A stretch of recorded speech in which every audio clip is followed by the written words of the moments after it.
Sir అందరికీ నమస్కారం అండి. ఈరోజు ఎంత దారుణం అంటే ఈరోజు మా నర్సీపట్నం రూరల్ మండలానికి సంబంధించి వేలుపూడి పంచాయతీ అప్పందపాలెంలో ఉన్న మా పార్టీకి సంబంధించిన లీడర్ సొర్ల నోకరాజు అంటే ఎంత దారుణం అంటే ఈరోజు నర్సీపట్నం రూరల్ ఎస్ఐ గారు ఎంత దారుణంగా కొట్టారంటే ఈరోజు చూసాం ఇప్పుడే హాస్పిటల్లో జాయిన్ అయ్యాడు. అంతా కూడా అంటే ఎంత దారుణంగా కొట్టాడో ఏమనుకో ఎలా చేసాడు అనేది పత్రికా ముఖంగా కూడా చెప్పడం జరిగింది.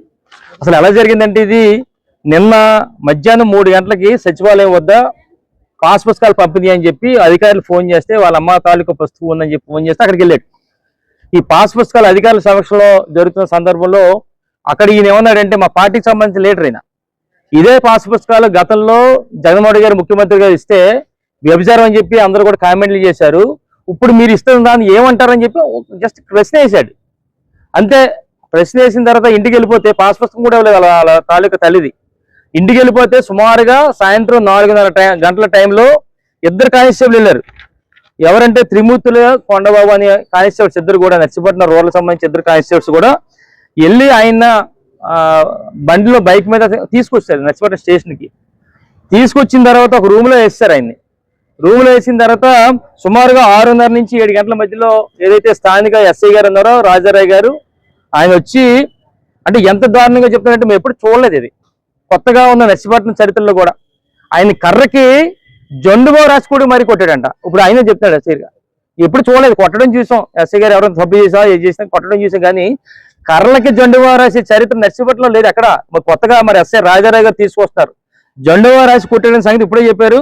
విపరీతంగా కొట్టడం కాకుండా ఎంత విచిత్రం అంటే వీడియో కాల్, తెలుగుదేశం పార్టీ నాయకులు వీడియో కాల్ మరి ఏం చేశారో వాళ్ళు చేసే తెలియక వీడియో కాల్ చూపిస్తూ ఆ నాయకులు ఈయన చూస్తూ వాళ్ళు చూస్తుండగా ఈయన కొట్టడం చాలా దారుణం. ఇది కొత్తగా మళ్ళీగా వచ్చింది కొత్త చరిత్ర. నర్సీపట్నంలో కొత్త సాంప్రదాయం స్టార్ట్ చేస్తున్నారు ఈ ఎస్ఐ రాజారాయ్ గారు.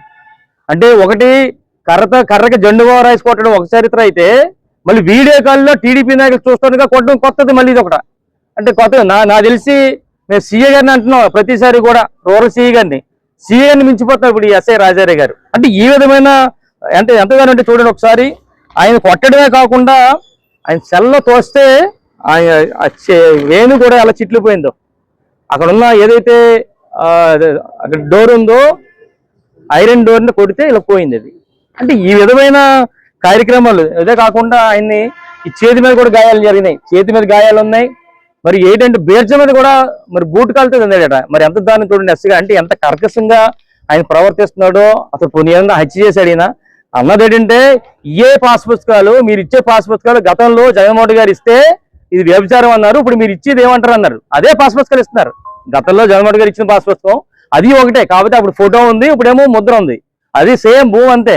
దాన్ని ప్రశ్నిస్తే ఈ విధమైన టార్చర్ ఎస్ఐ రాజారాయ్ గారు మరి జండు బాంబు ఉన్న కర్రతో కొట్టడం, బీర్జాలు తండడం, మరి కాళ్ళు దెబ్బ తగిలేలాగా తొయ్యడం, మరి ఈ విధమైన వీడియో కాల్లో కొట్టడం అనేది కొత్తగా సృష్టించింది కాదు ఇది.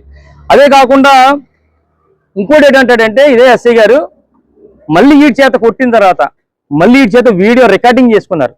నువ్వు కానీ బయటికి చెప్తే మేము తంటామని చెప్పి లేనిపోయిన కేసులు పెడతామని చెప్పి మళ్ళీ వీడియో రికార్డింగ్ ఏంటంటే ఈయన చేతి చెప్పించింది ఏంటంటే ఈయనే తన్నుకొని పడిపోయినట్లుగా ఒక రికార్డ్ తీసుకున్నారు వీడియో కాల్. ఈయనకి ఆయనే తప్పుగా మాట్లాడినట్టుగా తీసుకున్నారు. డ్రంక్ అండ్ డ్రైవ్ టెస్ట్ అంటే బ్రీత్ అనలైజర్ టెస్ట్ అంటే చేశారు. నిజంగా బ్రీత్ అనలైజర్ టెస్ట్ లో వచ్చింది ఆయనకి. అది ఎప్పుడు వచ్చింది? అది ఈయన ఏదైతే 3:30కి 4 గంటలకి ఇక్కడి నుంచి వెళ్ళిపోయి ఇంటికి వెళ్ళాడో ఇంటికి 4:30 గంటలకి ఆల్కహాల్ తీసుకున్నాడు. ఆయన చెప్తున్నాడు ఆ టెస్ట్ కూడా చేసి తీసుకున్నారు. ఎందుకంటే కేవలం ఇదంతా కూడా రేపు మయం కానీ ఇప్పుడు ఈ రోజు ఇష్యూ కానీ చేస్తే దాన్ని మభ్య పెట్టాలనే ఉద్దేశం మీద ఆయన చేత ఒక స్టేట్మెంట్ తీసుకున్నారు, వీడియో రికార్డింగ్, బ్రీత్ అనలైజర్ చేశారు.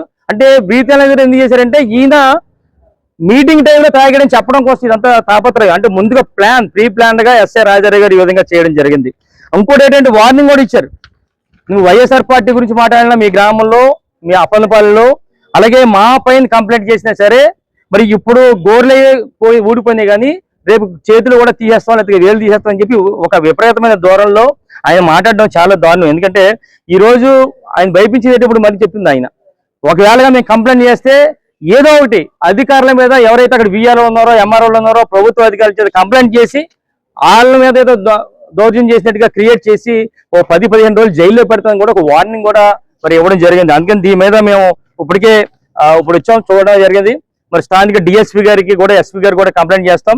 మరి లేని యాక్షన్ తీసుకుంటే సరే లేని సమక్షంలో లేకపోతే మాత్రం మేము మరి ప్రైవేట్ కేసు వేస్తాం. ఇక్కడ మా లాయర్ గారు కూడా ఉన్నారు, హైకోర్టును కూడా ఆశ్రయించి ఏదైతే ఈయనపై మరి దౌర్జన్యం చేశారో, విపరీతంగా కొట్టారో, తప్పుడు చేశారో ఆయన వెంటనే ఆయనపై చర్యలు తీసుకోవాలని చెప్పి మీ ద్వారా మరి గౌరవ డిఎస్పీ గారిని, గౌరవ ఎస్పీ గారిని కూడా కోరుతున్నాం సార్. Thank you sir. నమస్తే సార్. ఈ రోజున 4/7/26 మన నర్సీపట్నం ఎక్స్ఎమ్మెల్యే గారు శ్రీ పెట్ల ఉమాశంకర్ గణేష్ గారు మీడియా సమావేశం పెట్టి, మీడియా సమావేశంలో నర్సీపట్నం రూరల్ సబ్ ఇన్స్పెక్టర్ గారి గురించి కొన్ని అసత్య ఆరోపణలు చేశారు. దానికి సంబంధించి వివరణకు గాను ఈరోజు ఈ వీడియో ద్వారా ప్రజలందరికీ తెలియపరచడం జరుగుతుంది. తేదీ 3/7/26 అంటే నిన్న సుమారు 3 గంటల ప్రాంతంలో వేములపూడి గ్రామంలో ఒక గ్రామ సభ జరిగింది. దానికి ప్రజాప్రతినిధులు మరియు అధికారులు అందరూ కూడా అటెండ్ అయ్యారు. ఆ సమయంలో సుర్ల నూకరాజు అని చెప్పి అప్పనపాలెం గ్రామానికి చెందిన వ్యక్తి ఆయన ఎంఆర్ఓ గారితో మరియు అక్కడ ఉన్న సిబ్బందితో వాటితో గొడవ పడగా ఆ విషయమై ఎంఆర్ఓ గారు ఇచ్చిన సమాచారం మేరకు నర్సీపట్నం రూరల్ సిఐ గారు రేవతమ్మ గారు ఒక 2 కానిస్టేబుల్స్ను పంపించడం జరిగింది.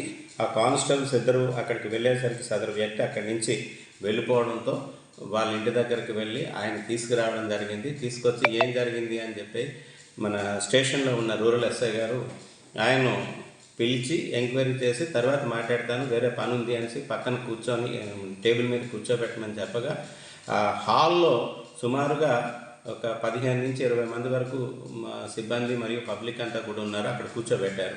కూర్చోబెట్టగా ఆ వ్యక్తి అక్కడి నుంచి తప్పించుకొని వెళ్ళిపోవడానికి బయటికి వెళ్ళిపోగా, ఎందుకు నీకు చెప్పినా సరే నువ్వు బయటకు వెళ్ళిపోతున్నావు అన్న ఉద్దేశంతో ఆయన తీసుకొచ్చి లాకప్లో పెట్టడం జరిగింది. అయితే లాకప్లో కూడా వేయలేదు, లాకప్లో కూర్చోబెట్టడం జరిగింది.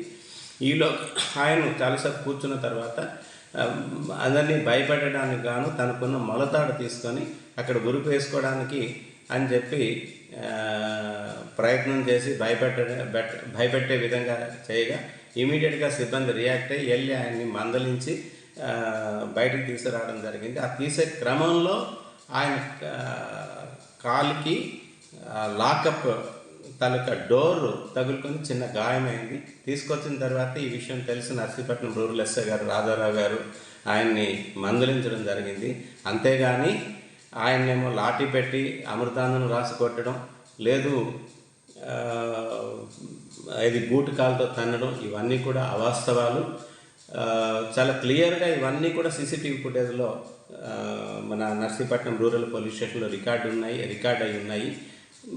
ఎక్స్ఎమ్మెల్యే గారు, ఆయనతో వచ్చిన లాయర్లు కానీ లేదు ప్రెస్ సోదరులు అందరూ కూడా మా దగ్గర కానీ రేపు వచ్చేలాగుంటే ఆ సీసీటీవీ ఫుటేజ్లు అన్నీ కూడా మీకు చూపించి వాస్తవాలు మీరు తెలుసుకోగలుగుతారు.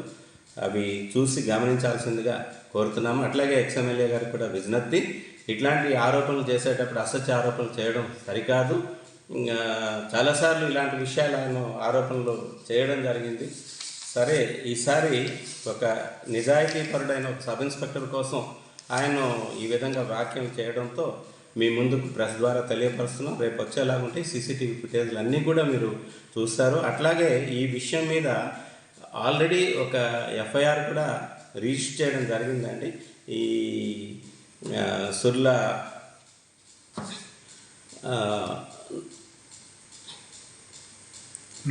నూకరాజు గారు మీద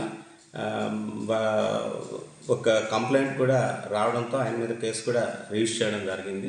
అది కూడా దర్యాప్తులో ఉంది. ముందు జరిగిన ఇష్యూ గురించి కూడా